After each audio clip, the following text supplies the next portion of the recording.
Every day, all day. This is how we roll. This is 97.9, the BOX. Success. Good morning. Good morning. How are you? I'm good. How are you? I am awesome. Good to see you, my friend. It's been a minute since we've been on quarantine. I know, right? Yeah. Okay, cool. Well, let me We've set been the here for a stage. minute. I Feel like know, right? All right, cool. So listen, for everybody that's tapping in, if you are tapping in today, you are here for the business behind the music. I'm Terri Thomas, operations manager for Radio 1 here in Houston, which means that I program 97.9 The Box, Magic 102.1. I also have Radio Now, which is our top 40 station, 92.1. If y'all have not had a chance to check that out, it's awesome. And also Praise Houston, our online inspiration station. My guest today is my friend. He is an icon of the industry. He is absolutely a thought leader. He has experience beyond my wildest imagination, like way more than in my pinky finger. And he's seen many, many aspects of the business. I would say DJ, producer, songwriter, label exec, tech guru, thought starter, thought leader, curator of the culture, my friend Eddie F. Good morning. Wow.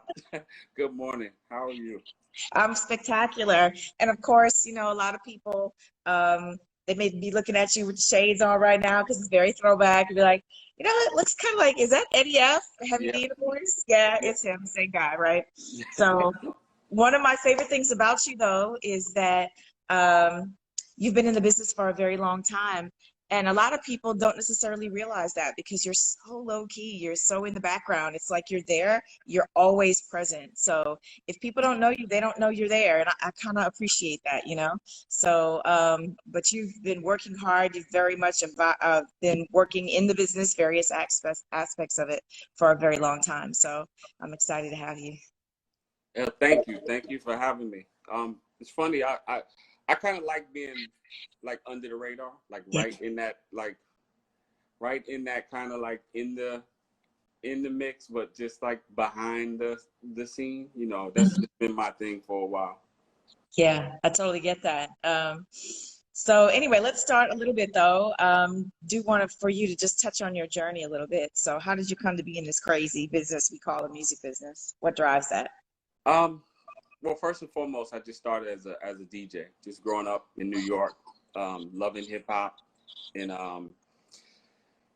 I grew up in Mount Vernon, New York, and Mount Vernon is right next to the Bronx. Like actually, you know, two sides of Mount Vernon are bordered by the Bronx, and the Bronx is where hip hop started. So, you know, since just growing up being probably 8 or 9, you know, I remember, you know, just hip hop starting and the whole block parties and just things like that. And actually just some other trivia. I found out later on, just talking, you know, to DJ Red Alert, that Red Alert's half brother is from one of the crews, the Collins brothers from Mount Vernon. So him, Jay, Jazzy J, Bambaataa, they used to come to Mount Vernon all the time. They used to do block parties with his half brother at this park called Brush Park, which was actually right up the street from my house. I could, you know, they would play the music. I could hear the music.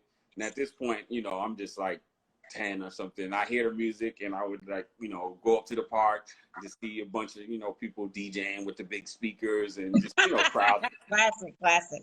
And I think that's, you know, along with hundreds of other people, that sparked me to just want to be, you know, a DJ. The music, it was fun, people having a good time. And back then, you either wanted to be a DJ, you wanted to be a rapper, or you might want to be like, you know, a dancer or something like that. Or sometimes you could be both, you know, in terms of being a DJ. But I picked being a DJ.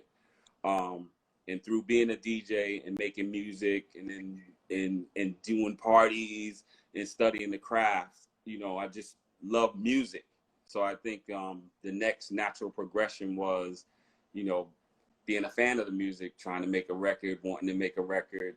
And I started making, you know, trying to make beats after I, you know, just through DJing. And I actually was friends with I'll Be Sure from high school. We all went to, in Mount Vernon, there's one high school. So Even if you didn't know, everybody knew everybody, whether you hung out with them or not, you would kind of know because everybody's going to the same school. So I became friends with Al, and then a mutual friend, which was Trouble T. Roy, introduced me to Heavy. And back then I was doing all the parties. I think I was setting up to do a party or a wedding reception or something at the Boys Club. And before the event, Troy comes in the side door with Hev and it's like, hey, I want to introduce you to, my man Hev. He's trying to make a record. And back then I was doing all the parties. I was kind of like the top DJ in the area. So I'm like, cool, let's connect. And I knew of Hev, but we just didn't hang out. And then we kind of clicked immediately. And then we started like hanging out every day. And I was, so then myself, Al, Heavy, and then one of the original Untouchables producers, Novell, who played keyboards and had a keyboard. We all became like a crew where we were trying to do demos, trying to, figure out how to make a record. And back then, it's funny, Al B. Shore was actually a rapper back there. He would sing, but he was a rapper, and he rapped in the style of kind of like Slick Rick and Dana Dane. So we would just make demos. Al might sing on the hook. He might rap. Every day we were just kind of like doing demos, and because I was a DJ, I would read the records. So back then, the big artists were Fat Boys. It was the whole Crush Groove thing. Fat Boys, Curtis Blow, Run DMC. LL Cool J was just coming. Houdini. I don't know if I said them, but all of these artists, they were all with this one management company, except the Fat Boys. The Fat Boys was with somebody separate, but everybody else was with this one company, Rush Management. Yeah. So back then, you used to put the management company on the record. So I'm like, I'm reading the records. I'm like, hey, we should check out this company, Rush Management. Then Al picks up, the phone book. Back then, you got the big thick phone book. The big yellow phone book. Yeah.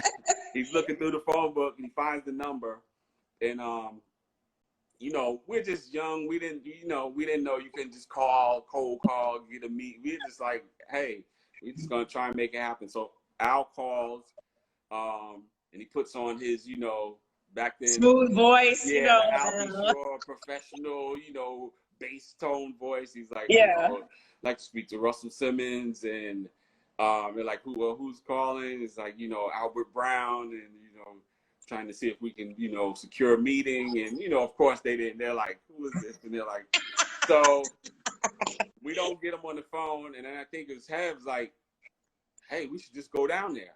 And we're like, yeah, let's, and back then, no smartphones, no navigation, no internet, like no MapQuest, no nothing. So we had to get directions from Troy's big brother. How do we drive to the city and get to, this address? And he's like, okay, we'll do this. And West Side Highway, we get to this exit, stage. So long story short, we drive down to the office, and we all four of us, we had already agreed that Heavy and Al were like the spokespeople. So me and Novell are kind of like in the cut, we're in the back, and they're like, so we get to the office, and like, hey, we're here to meet Russell Simmons. Like, well, do you have an appointment? It's like, no, we just wanted to play our demo. Again, we're young and crazy. We don't know that you can't just show up for a meeting. So they're like, he's not available. We don't even know if he was there or not there or whatever. So I guess Andre comes out of the back, and he's either getting his messages or telling the receptionist or the assistant, maybe giving them something he wants typed or whatever it is. So he's like, he sees us, and he's like, who are you guys? And like, and I think it's Heavy. He's like, well, I'm Heavy D. This is my DJ ADF. This is Al B. Shore. This is, and like, okay, so what, like, where y'all from? He's like, from Mount Vernon. So I think when Hev or Al, I can't remember which one, says Mount Vernon, he thinks Mount Vernon is probably like, there's another place, Mount Kisco, that's in Westchester too, that's way, way, way far away. So he's like, you guys came all the way down here from Mount Vernon, not knowing that Mount Vernon is like 30 minutes. Probably Mount Kisco is 2 hours. So he's like, She's like, okay, so let me hear it. So we play our demo. He's like, all right, that's hot. That's hot. He's like, who's rapping? He's like, okay. And then if you know Andre's personality, he's already with the jokes, with the fun. He's like, okay, so who are you? You Prince Marky D Jr. and you got your man Rick Rubin Jr. and you know, so he tells us what to do to make the demo better. He said, okay, you need to do this, you need to do that, you need to cut down the intro, you need to do whatever it was. He gave us a set of instructions. So we, of course, run home, run into the demo studio. We're like, you know, we do it like that night. And then we're calling back. And Hev became the designated person that he would, you know, call. Sometimes Al would call. And, you know, and that turned into an every day. Like, what happened? Did you get him on the phone? It would be sometimes, you know, days or a week or weeks even where he wouldn't talk to him. And he would talk to him. So not sure exactly how long it took. It probably was at least several weeks, probably 2 or 3 months. Yeah. One day, Heavy says, yeah, I spoke to Andre. He wants us, you know, he's signed to his new label. And back then, we didn't know the business. So what it was is he was starting his new company, had a compilation album with MCA, which was Uptown's Kicking It. And he was starting his company. So all we knew was he's starting his label and he wants us to be a part of his label. And that's kind of how we got in the door. And that was our first, you know, first project. And ironically, there were some producers that did the whole album. Back then, I wasn't a producer. I was just a beat maker. I didn't even know what a producer did. I read it on the record, but I didn't know what they actually did. So ironically, and I'm actually proud of this. I like that I was able to contribute this. Of all the records, the 2 singles that ended up coming out off of the album was Uptown's Kicking It and our first single, Mr. Big Stuff. And I did the drum tracks for both of those and I was a co-producer for both of those. So I ended up doing the drum, the beats and co-producer for the first 2 records, singles that ever came out on Uptown's records. So that's awesome, right? So that was my journey, my next step, I guess, transitioning from being a DJ into being a producer. Do you think it was you know, for you, it felt like a natural transition for you? Or were you like, you know what, I want to be a producer, and then mentally made the switch? So in the beginning, it was a natural transition because I was just trying to learn. And back then it was just like being a fan of the culture, being a fan of DJing. If a record came out, if a beat came out, you'd be like, oh, that's hot. And then you would try, like, what machine is that? What, you know, it's just studying the culture. Just like, and I think with hip hop, that's done with everything. That's done with clothes. That's done with cars. Right. That's done with rims. That's done with fashion. It's always a kind of like just studying the culture. So this happened to be music. And in the beginning, I was just trying to, you know, figure out what's the next thing. How could I move up the ladder in a sense? Like, how could I just contribute and get to the next level, and like whatever that was, move up in the ranks and also be helpful to the team. And this funny story, I told Jeff this, Jazzy Jeff, what actually pushed me into producing, where I actually said, okay, I'm not thinking about DJing so much, was when and me and Jeff joke about this now. Jazzy Jeff did the record, The Magnificent.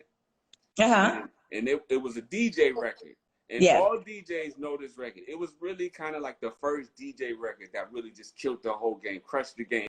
He did every trick, every scratch, because back then scratching was a big deal. You would follow DJ scratches. You would follow Jazzy J. You would follow Grand Wizard Theodore. You would follow Grandmaster Flash. Like, if they did certain cuts on a record, you would learn. Like, that was part of like required like learning. You needed to know how to do those scratches. Because it was like their signature, right? So like, and it was like competitive too. It's like, as a DJ, like during this time, like now people got Serato and, you know, match and all that. It's, you know, this, what Eddie's talking about is really the art, the true beauty, simplicity of the art, when DJs would get in there and try to create new sounds and compete with each other.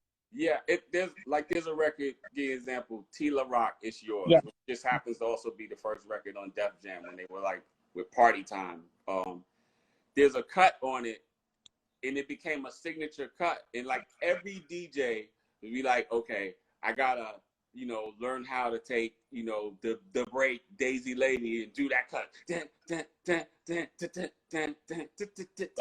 was like, you had to know how to do that if you were serious about being a DJ. So so I forgot exactly where I was going with that. But so with Jazzy Jeff, he made The Magnificent, and he just killed the game. He put every scratch, just make it sound like a bird. He did so many tricks. He did every DJ routine trick that was out.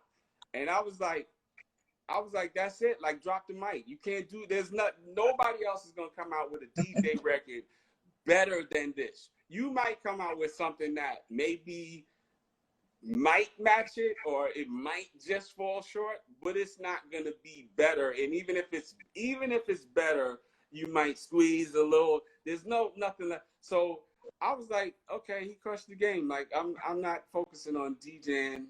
I'll DJ on records just for the fact of like DJing in production. But that's what actually shifted me into, okay, it's like he killed that, he owned that. I'm focusing on production. And that's one of the pivotal points that I said I'm gonna really focus on being a producer. And at the time, Andre had introduced us to Teddy Riley, and then Marley Marl was also part of the compilation. So those were and they were like producers. So those were my basically big brothers who kind of taught me the game. And really specifically Teddy. Teddy actually even he wrote out a song arrangement. And right now, I can't find that paper. I wish I had that paper somewhere, because it's probably worth like, Teddy Riley writing out a song arrangement in 1986 on like, notepad paper. And I'll find it one day and frame it or something. But it's probably my mother's basement somewhere. But he wrote that out for me. God bless mom's basement. Yes. He wrote that out for me and gave it to me. And then I used that as a guide to learn how to arrange songs and then to become a quote unquote producer. Man, that's like so dope. One of the things that I guess I wanted to really point out is really accentuate the pivotal moment here. When you heard something that you thought like it was that mic drop moment, which was The Magnificent, and that caused you to pivot your whole entire career. So, I would say this, like, what a testimony to who you are as a person, to really recognize the gift in somebody else, and for you to give that person that prop and say, you know what? I don't know that my journey is, because that's the best I've ever heard, and that's probably the best I'm going to hear. So maybe my journey needs to be a little bit over here. And I think, that's such a key moment in your entire career, to have a confidence in yourself. And it really is confidence, the confidence in yourself to know that, you know what, this man just did the best I'll ever hear. So let me pivot. And it's not like you're not good enough. It's just like, hey, maybe that's not, I think that's the best. So let me see where I can take my skills and give myself a chance, to have my own mic drop moment and create something amazing in my own lane, in my own skill sets. And then I guess the other thing, Eddie, that I want to point out for you is, the fact that you still are and always have been a student of the game. Oh, and well, first, I got to give props to my parents. My mother's teacher, 30 plus years. My dad's teacher, guidance counselor. And so education, and they're both from the South, both from Mississippi, moved to New York. So they both had that, progressive, professional educator mentality. And then my dad actually passed in 2012. My dad was the type of guy that come in the room, he would own the room. He was also cool. He was like, my dad was a combination between Joe Clark and Barack Obama. He was like the cool professional guy that, you know, when he came in the room, you know, everybody kind of just gravitated around him. And he was a professional, get your grades person, but then he was also like the director of the teen center. So when I would go around just as a little kid, you know, all the old guys, all the older guys, all the street guys, they all knew my dad. I was like, oh, that's Ed's son, that's Ed's son, that's it. And they were like, you know, and so I kind of got that pass just from also my dad being cool with everybody.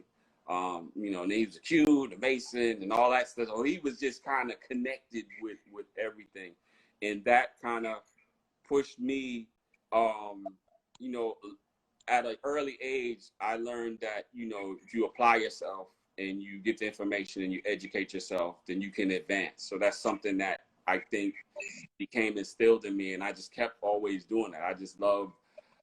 I love to learn new things and the reward that it brings. And sometimes you don't even know how these things are going to connect together. Sometimes you learn a skill or you learn about something, and then, you know, it could be years later that you say, oh, that becomes like a tool in the toolbox that you weren't even aware that was going to happen. And sometimes that's part of like God's plan. You know, it's Right. like you have your plan, and then God says, oh, I laugh at your plan. I have a whole different other plan for you, you know? Yeah, no doubt.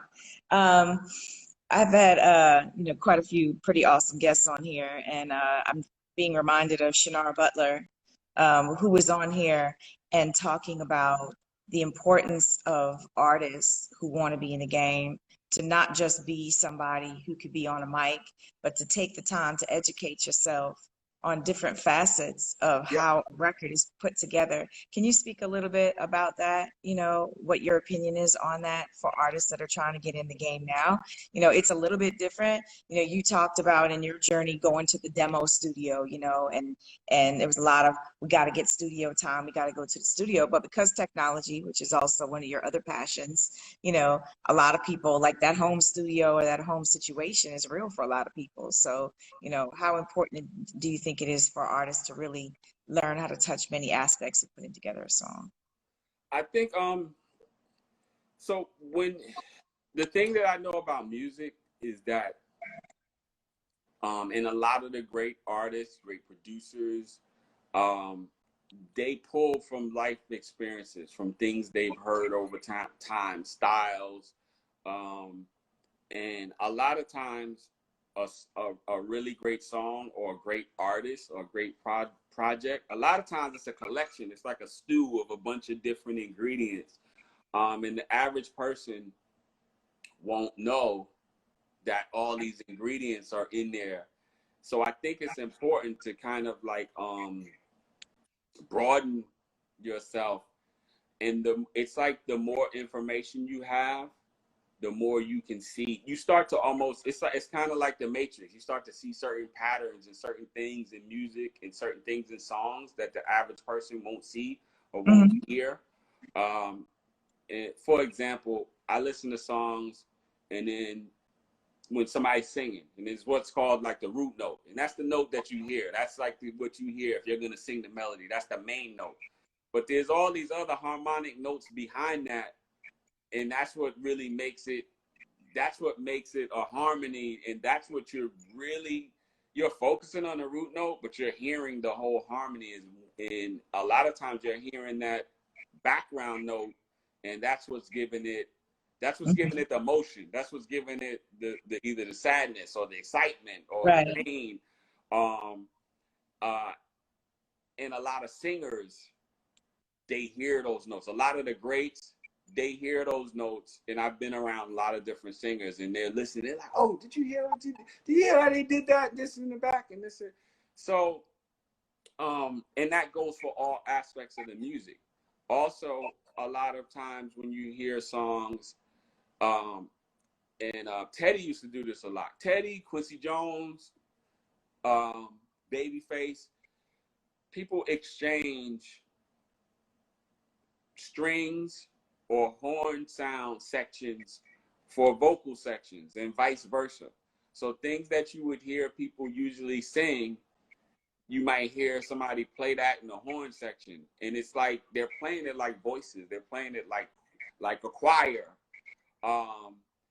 and vice versa. And that's part of just kind of like unpacking the song. So it's not, point being, it's about learning the ingredients and how to unpack a song or a project versus just what's on the surface, just the final product. Like a house or like anything else. Yeah, you can see you can see the floor, the finished floor and the walls or whatever, but what about the framing that's behind it and the foundation that's under it and all the other stuff that came together before you put those finishing touches on? And the more you learn about songs and song structure, the more you'll start to see those things. And a lot of this stuff is repetitive.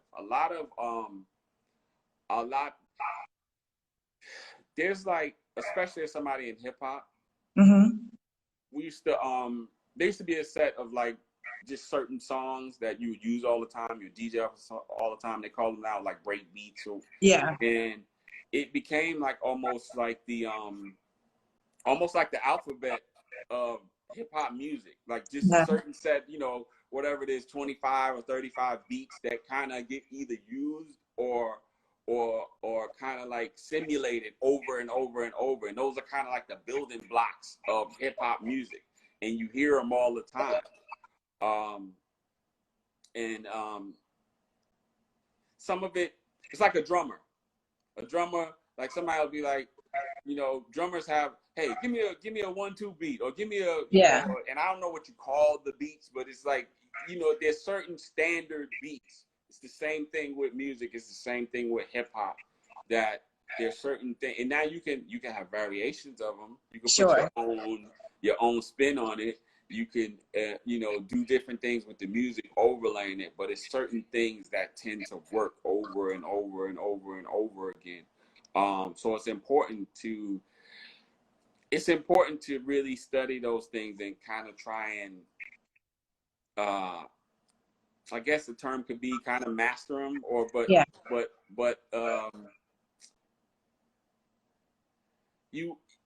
how can I say this? It's a feeling. So it's a vibe. So over time, you kind of like, once you get all this information, you can kind of feel when something's going to work and when something's not going to work, because you kind of, you know, it's just like, I guess for people that want to dance, it's like, does this make you want to dance? Does this make you feel good? Like, how does this make you feel? And I think that's what it boils down to, like, over time. It's like, that's such an important thing, I think, you know, for the greats, right? You know, I always tell people, if you go into the studio with the mindset of, I'm gonna go make a hit record, I'm like, your artist's kind of starting out the gate wrong, right? yeah. You know, when I've had the opportunity to sit down and talk to some amazing artists who've played music for me, and, you know, I'll listen, and sometimes I'm like, okay. And one question I always love to ask an artist specifically is, play me the song that lives here for you. What's the one that you feel in your heart? You know, what's that one that you feel the emotional connection? And this is a true story. Zero was in my office one day. He was playing some music. It was awesome. You know, anytime you get a chance to sit down. And I asked him that question. He said, well, actually, it's not finished. It's rough in my car. And I was like, well, if you wouldn't mind, would you go down and get it? I would love to hear it. And so he went to the car and he brought it back. I knew within 30 seconds it was going to be a huge record in his career, and it was These Days. And I said, you need to finish the record. Because and I get that feeling now, funny, because as I remember that moment, because he's played the song, one, I watched him and I could literally feel the emotional connection he had to the song. And then to me, as a listener and a fan, his emotion and his connection to that song was so strong, even in its unfinished, you know, state. I felt that emotion in that rawness even of that record.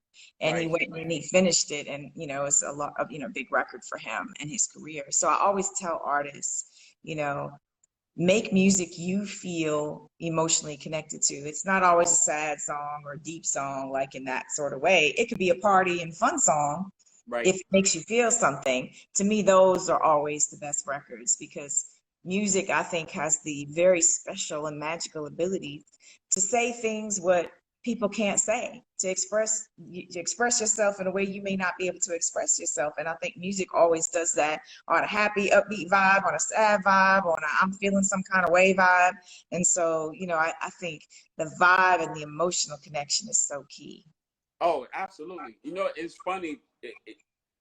I'm gonna go left for a second. There's Hmm. been Quincy Jones has a document. I think it's Listen Up, the lives of Quincy Yes, I've Jones, seen it. It's amazing. and he's talking about. And I always, when I try to explain to people what producing is, there's this one part where he's talking. I think there's a horn player and they're talking to, and he's saying that he came in the session, he's playing the horn, and Quincy's like, no, don't play it like, I want you to play it with this. And he's like, what you mean? He says, and there's like, I guess it's a run. He's like, no, don't play it like do. I want you to play it like this.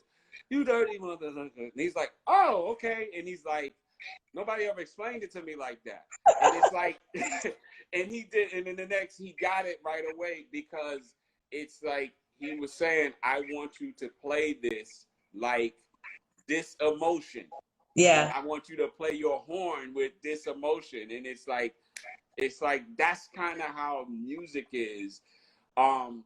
Sometimes people get so caught up on the technical, especially when you're making music, you can get caught up in the machines and the computer and the this and that note, and it's like you have to step back.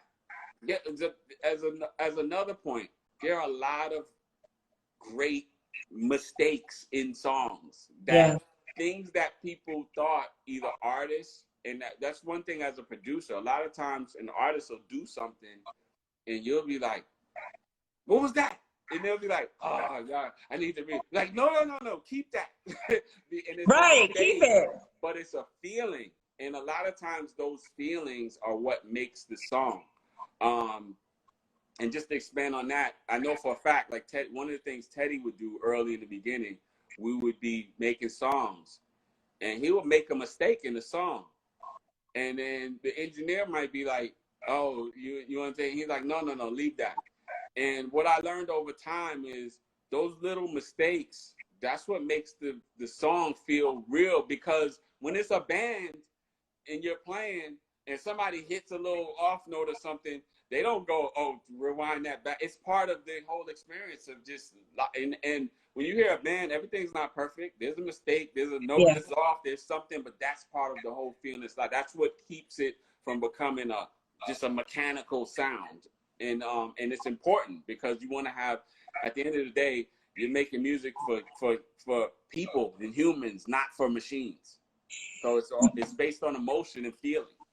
That's kind of one of the things that I find a little frustrating, as a fan of music now, because I feel like some of the art is not being explored as much, right? And Yep. so, like, I was having a conversation the other day with a person, and I would say this in hip hop and R&B as well, is that, it's one beat. It's just one beat. It doesn't change. There's Right. no bridge, breakdown. There's no, and I'll listen to a song and I'll be into the song, but the song doesn't go anywhere. Right. And as a fan, and I'm not a producer, so I only know what vibe I catch, or, how a song makes me feel, but I'm always like, wow, it just doesn't go anywhere. And I feel like, because it's so easy to sort of get on your computer and throw something together, that we're missing some of the finer points of that, Yep. like the instrumentation, or the ability to make a mistake that ends up being like the new thing or whatever. Right. And so music tends to feel a little bit flat. Now, I do believe things are cyclical, and I do think that this is the time that we're in, and I do believe that it will come back around. But I look forward to that point of music really doing that. I think there are some artists that try to do that. You know, we got Anderson .Paak, we got some artists out here very musical, but Daniel Caesar also, I would say, is musical. But you know, I miss that, Eddie. I do. I miss that. Yeah, yeah, and when auto-tune first started becoming like kind of big and a thing, it's funny. I would sometimes, you know, fight with my guys or just kind of like talk shit to them, say, you know, because I come from the pre-auto-tune where it took a whole session just to do a hook. It might be 8 hours just working on the stacks for the hook. And so when it became easier, and sometimes there would be notes that's just all the way off or stuff that's like not in rhythm, I'll be like, you know, man, like, fix that. Like, you know, get lazy with technology. And so what has happened is we've had this whole progression of things becoming easier, but then as things become easier with technology, sometimes some people, not everybody, some people became less creative because it became easier. Yeah. Like, oh, I'll just fix that, or you line that up, and you start losing the feel. So what you have to do is use the technology, but then now use it to see how you can expand the craft. How can you be more creative with more technology? Kind of like the same thing that happened with sampling. In the beginning, sampling was just like, oh, we could take this and we could actually like replay it into a song. Then it became an art, and it became, how do you put this together, you know? And then Pete Rocks and the Jay Dillas and the Q-Tips and the Large Professors, and it became an art of how you can combine these sounds. And then, you know, the Dr. Dre's, I'm gonna take the kind of like the East Coast and combine it with the, you know, the Midwest funk, and it became an art of putting these things together. And that's what you have to do that. In my opinion, we need to do that every time there's a technological advance or a technology advance with music and samplers and you know, sequencers and all that stuff. So listen, we got about 20 minutes, so I do want to open the floor for questions, because I know some people have patiently been waiting to probably ask some good questions. Yep. So if you have a question for Eddie, please drop it in here and we'll try to get to everybody. So, you know, of course, you know, Eddie, right now we're speaking on the producer aspect, but, you know, Eddie's also been a label exec. You know, you have, of course, the Untouchables. You're just an icon of the industry, technology, you know, so your hands, you know, you've been quietly behind the scenes for a long time and had your hands in many aspects of the business. So definitely encourage people. You got a good question. Let's drop it in the chat and we'll get to that. So Eddie, as a producer who loves producers, who would be your all-time favorite producer? Ooh, boy, that's a hard one. It is, because you've already named some amazing producers, but. Oh, man.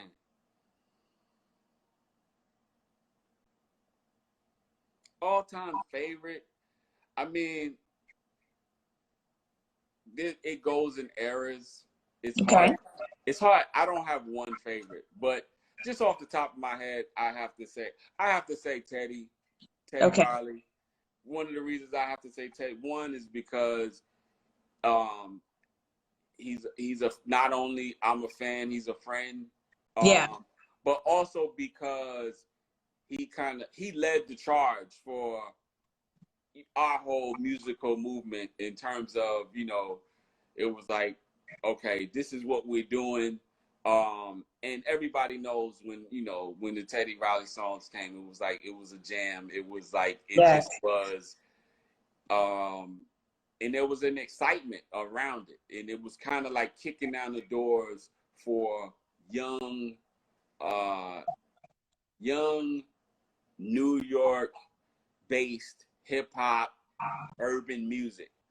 You had hip hop with, you know, the rap groups, but because he added the music to it, it took it places where hip hop alone couldn't go, and just being behind that, it created a whole sound and a whole style, and there was energy behind it. Agreed. I think, I always used to tell people, don't be what's now, be what's next. And I love to point out examples like, a Teddy Riley, Timbaland, there Timbaland, was he was who I was gonna say Timberland, next. that whole Missy Timberland thing, it's like that's a sound, right? That inspired other sound.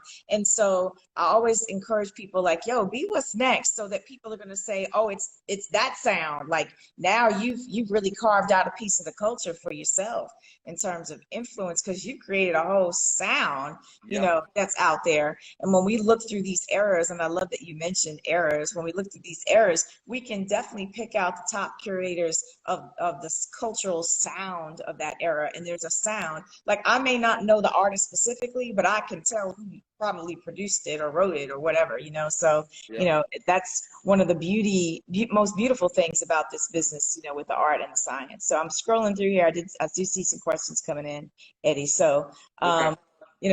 fair question. Old Head Got Beats. What's your favorite Heavy D song? Can you pick one? My favorite Heavy D song. It's funny. Had to ask me this question a couple of weeks back, maybe a month Very ago. had a question, so yes. My favorite Heavy D song is probably Nothing But Love. Okay. Because it just embodied everything about it. It was the message, the love message, the fun, the dancing, just the memory of having a really good time, also being like sort of on his like clowning thing that he does sometimes. And I think that was just one of my favorites. One of my favorites. Awesome. Okay, DJ Cuts 12. What was it like working with the R&B group Intro? Oh, amazing. I mean, Kenny Green is one of my favorite songwriters of all time.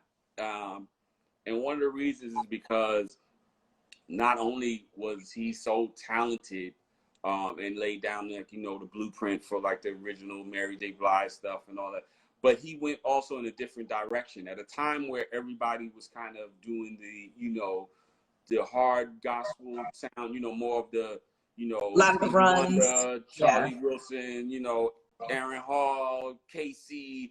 He went in a whole different kind of like blues, jazz, pain direction.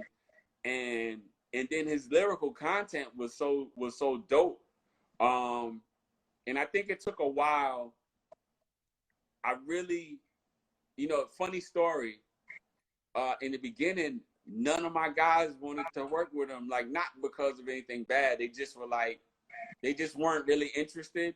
And I worked on Father MC, and I put him on a bunch of the songs, Close to You. We've been working, and when guys from Untitled, they heard the song, they're like, "Who's that singing?" I'm like, "That's Kenny." And they're like, "That's Kenny?" And I'm like, yeah, I've been telling you guys how dope he is for like 6 months. And then everybody started working with him, and then and then all those other songs came. But he's definitely one of my favorites.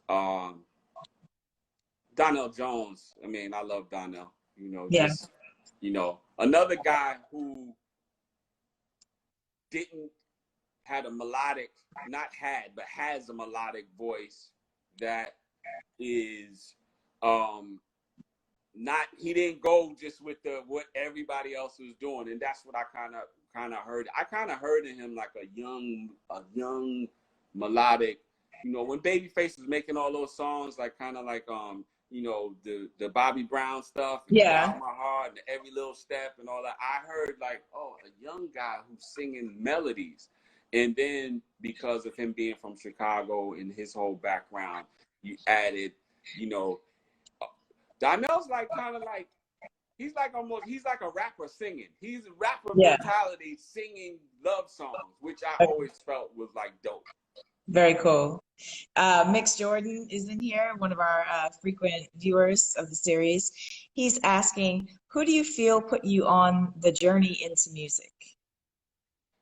Andre Harrell, the journey into music. Absolutely, Andre Harrell. Andre taught us so much about just the music, the culture, just how to be on top of your game, how to make sure that you move quickly on things. I mean, you know, I could probably write a book of just like, Like the lessons, right? 30 lessons from Andre Harrell, You should do that, actually. You should do that. I'm thinking, I just thought about it as I said it. He just really life lessons, things that just work, not only just in music, but just in business, just in culture, just in, just in, relationships, things like that. Definitely Andre Harrell. Okay. TN07, what are you currently working on, and who is your favorite artist of all time that you worked with? What am I currently working on? You always got working so on much going on. I'm working on right now. I'm working on I'll put it like this. I'm working on my, multiple streams of income. I'm still doing music. I'm actually, a lot of people don't know, but I work in, I also work in, healthcare. I'll just go left for a second. I'm a certified HIPAA compliance officer for people that know about, healthcare and HIPAA. I'm doing that. I'm doing some scoring and things like that. But I'm also doing a project called ADF Presents, which is gonna have new artists, and it's gonna also have some of the classic artists. And I feel like especially like a lot of my friends and a lot of people I know, a lot of people need one, need platforms, and two, a lot of that music, it's people still want it. Yeah. But for whatever reason, a lot of labels don't necessarily want to make an investment into it because it's become like, how can I get the new young thing and do 20 million streams, but there's a lot of quality artists that are still out here. Yeah. So I want to do that, and I'm working on that now. I actually had some stuff that before the whole COVID thing happened. I was kind of like working on that, but I'm really focusing on that now. I'm sure I left some things out. I just got a couple of different projects, some technology projects. Yeah, because I'm like in my head going through your projects, like you got a lot. You're one person who you're so, I would say, highly intelligent, just like, and I know from your parents and having that background, but I love our conversations because, there's a lot of passion and energy there. And there's all this super intellectual, like we can really go here, kind of stuff. So, to me, you always have so much going on. And who's your favorite artist that you ever worked with? Favorite artist that I ever worked with? I'm sure I'm gonna forget. Okay, I would say go with your heart. Who comes to mind first? Because that's to me always, it's like that. Let me say this. I've had amazing experiences with people. I think let me not relegate it to an artist. Let me relegate it to an era. I think when I was executive vice president at A&R at Motown in the 90s. And I think that was really a proud moment for me. Just being a kid who grew up on hip hop and, was a fan of, Motown as a kid, along with hip hop, just the 45s and the Jackson 5 and Diana Ross and all, just the whole legends, DeBarge and Lionel Richie and all that, and just knowing, and then being at Motown, I didn't look at it as just like a job or A&R job. I was like, this is a cultural company. And I had like all the pictures of the artists, the Jackson 5 and all, I had, one by one cubes of all the great artists, the Temptations. Yeah. So, and I remember working with Stevie Wonder, and he was supposed to deliver a greatest hits album or something. And I guess before we had gotten there, it had been like 2 years, and obviously you can't rush No. So they were like, Who's oh, going to is he tell gonna Stevie turn in Wonder the to album? hurry up? Let's get it together. They Yeah. were like, is he gonna turn in the album? And I remember, them giving it to me, and it's almost like good luck. And I'm like, but me being a music person and the DJ, I just, first of all, I went and got all of Stevie's records, and I kind of like, I just took it like I studied all his songs, all the music, everything, and then I kind of had a sequence of what I thought. And I remember going to phone with him, and that's what back when we had mini disc players, and with mini disc you could kind of like rearrange the sequence on the fly and just see how it sounds and see how one song fades out and goes into the other. So I did all that research, got on the phone with him, and we had a conversation. And I was on the phone. I said I had this song, and he was like, actually, he was in his studio pulling up the songs, and he was doing what we just connected on a musical level. He was doing what I was doing. He was like, let me pull that up. And he was pulling it, and he was like, oh, I like that. And it's like, he ended up, if it was 20 songs, he might have changed one thing, and he loved everything else. And then we end up delivering the album. And that, to me, that was like one of, just working with Stevie Wonder and getting his, like, approval that, yeah, I love what you did. And that was like, that was a great moment to me. But then also the Temptations, we were working with the Temptations, and one of my really good friends, Louis Tillman, he was their A&R. And I remember there was something going on with budgets or whatever, and I was like, man, the Temptations, we could, like, whatever we need to do, this is the Temptations, so we're gonna make whatever happen. And the song that we ended up putting out, it ended up, their current album ended up going gold, but they had never gone gold before. And what happened is that album went gold, and it caused a chain reaction. Like 2 or 3 of their prior albums end up going gold as a result of that.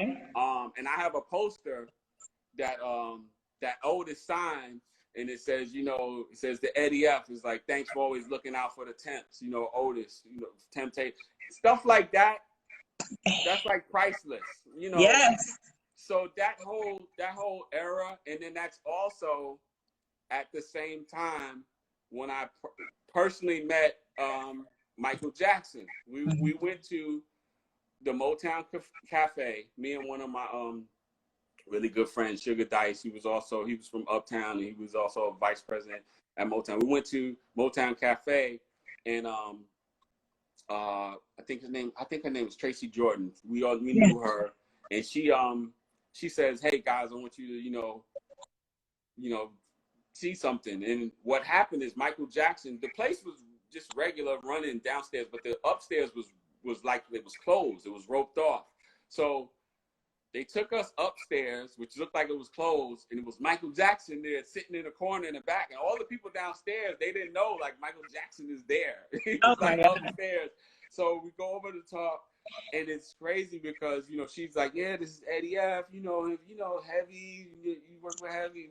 And so there's a picture that I have, and I'm talking to Michael Jackson, and what we're talking about is, I'm like, yeah, we have Motown. I'm like, and I'm telling them about Uptown and Mary and Jodeci, and I say, now we're working with like a bunch of your friends. We're working with, I'm telling them, working with your friends, Diana, and the Temptations and Stevie Wonder. And he's all like, and you could tell he's like, he almost has that, like, that childlike energy. He gets that excitement. Well, Like, he's a fan. He's still a fan, right? Yeah, like, Diana, oh, how's it? And then the funny thing is, at the end of everything we're talking about, Dice says to Michael Jackson, he says, you should come back home. You should come back home. And then Michael Jackson says, I was thinking the same thing. And I thought that was so dope that Dice was like, yo, you should come back to Motown. And he's like, I was thinking about that,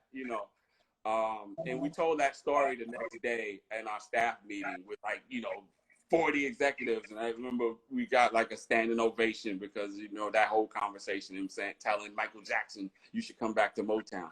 But, so that era between Stevie Wonder, the Temptations, talking to Michael Jackson and saying, I'm working with, you know, Diana Ross and Stevie and all your friends, and having that experience myself from Uptown with my, you know, with Mary and Jodeci and Heavy and I'll Be Sure, and knowing how that felt to me, and then saying to him, I'm working with all your people that you came up with, you know, which I knew holds some kind of special, you know, place in his heart. That was just, as a kid, just growing up in music, a DJ who wanted to be a DJ since 9 years old, watching hip hop, like that's like, you know, that's like mind Everything. blowing. That's everything. We're running short on time, but this is an interesting question I do want to throw out there. So this is from Jewel G. Marley. Jewel says, as a broke artist and co-producer with no job, how can I entice artists to come collab and offer value with the equipment that I can afford, being that, you know, he's, I guess, on low resources? Well, I learned from them. So, you know, somebody's trying to start out. Let me just break it down. You're starting out, you know, you kind of got humble resources. You know, you started out, you didn't have, you know, you work with what you had. You know, how can you entice people to collab with you when you're just starting out?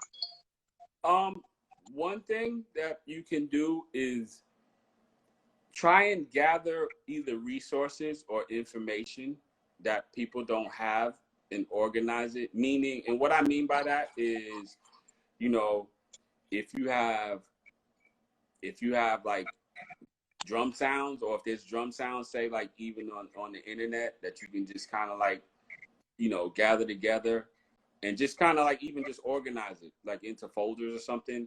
And what I'm going towards is like offer people not only like, hey, let's do something together, like, you know, maybe offer a service, maybe say, hey, you know, maybe you collected all the, you know, say there's like 10 music business contracts that are just like on the internet that are kind of like free templates or whatever, and you put them all together, and, you know, and say I have, you know, producer starter pack, you know, and a free resource. A lot of times, and this has happened in my career, a lot of times things that you just do just of service, it's kind of like almost like the feeling of sweeping the floor. Hey, let me just help. Let me just be of assistance.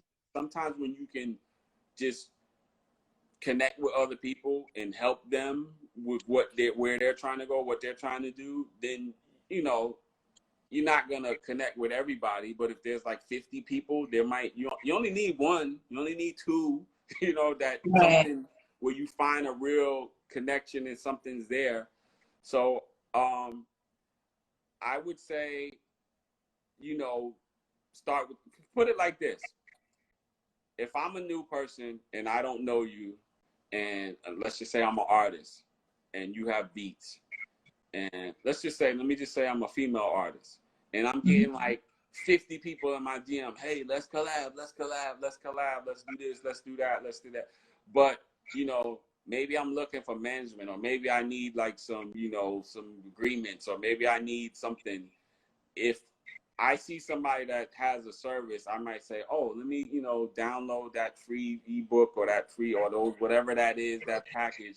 And then that could maybe start a conversation. Yeah, let's do a song. Because now, you know, as opposed to just being like out of the 50 people that are just saying, let's do this, you're actually offering something, and now you're like exchanging and you're like bartering something. And I think it's important to try and be of value. That's what I'm getting at. You know, so and even when you might feel like you don't have much, but the little bit that you do have could still be of value to somebody else, because there's other people that don't have much, and they're looking for what you might be looking for. What you don't have, they have. And Right. What they don't have, you have. And you want to find those people. And again, it only takes one or two. You don't need 100 responses. Truth. I've recommended this book before. I'll do it again now, because I think we come back to this sort of sometimes on the series, where it's providing value, understanding you don't have everything. We all know what we're lacking, but honing in on what even if it's something small, like Eddie is saying, it's providing a service or a small bit of expertise can be helpful. So I will recommend Think and Grow Rich by Napoleon Hill. One of the most life-changing books I've ever read when it came to my view of growth. Because it talks about, the fact that even the best people out there that you think are at the top of their game, they don't know everything and they have a circle of people around them. But the important thing to note when networking and building your circle is that everything in the universe needs to have balance to work properly. So, that person may have some knowledge to share with you, but what can you offer that person in return? And we all understand that, hey, it's not always money. Sometimes it could be you can go walk their dog while they're on vacation for 2 weeks. Yeah. It's like, how can you be of value to another person? And always, every relationship that you come into, I would say in the business, in life, you want to come from a mindset of how can I provide value to the relationships that matter to me, because those relationships are going to be the ones that stand the test of time. So with that, Eddie, I would like to invite you back another day because, my friend, there's a lot more we could discuss, but we are out of time. So I really want to say thank you for taking the time. And I know that we spoke prior, and there's quite a few people in the chat that I see that would love to connect with you personally about opportunities in the music business. So I've tagged Eddie down here in the comments at DJ Eddie F. So you can follow him on Instagram, and he let me know, and you let me know that people can hit you there, right? Yes, absolutely. So you can message me, and then we'll connect here. And I'm the same, by the way, on all the social media. I'm DJ Eddie F here. I'm DJ Eddie F on Twitter. Facebook.com/DJ Eddie F. So you can find me everywhere. And I appreciate you having me and asking me to do it. And you actually inspired me. Every time I talk to you, I kind of get this energy. It's like, and I see when I look in your comments, you're such an inspiration to a lot of people. You really, so I appreciate you. I want to say thank you for that. Oh, thank you. I appreciate that, friend. Thank you so much. So, all right, well, we're going to wrap for today. Remember, you can find DJ Eddie F on all the socials there. I'm Terri Thomas. It's been a joy. I'll be back Thursday. I've got an awesome conversation going to have with Shauna. You may remember her for being signed to DTP, but she's also Buddy Guy's daughter. She's got a project coming out with him, and we're going to really talk about the music business. And I'm excited about this convo because it's also interesting to have a woman and sort of that woman's perspective from the business side of things. So that'll be Thursday at 8 a.m. Eddie, I hope you have an awesome day. Thank you so much for the time. You too. Thank you. All right, awesome. Ciao, y'all.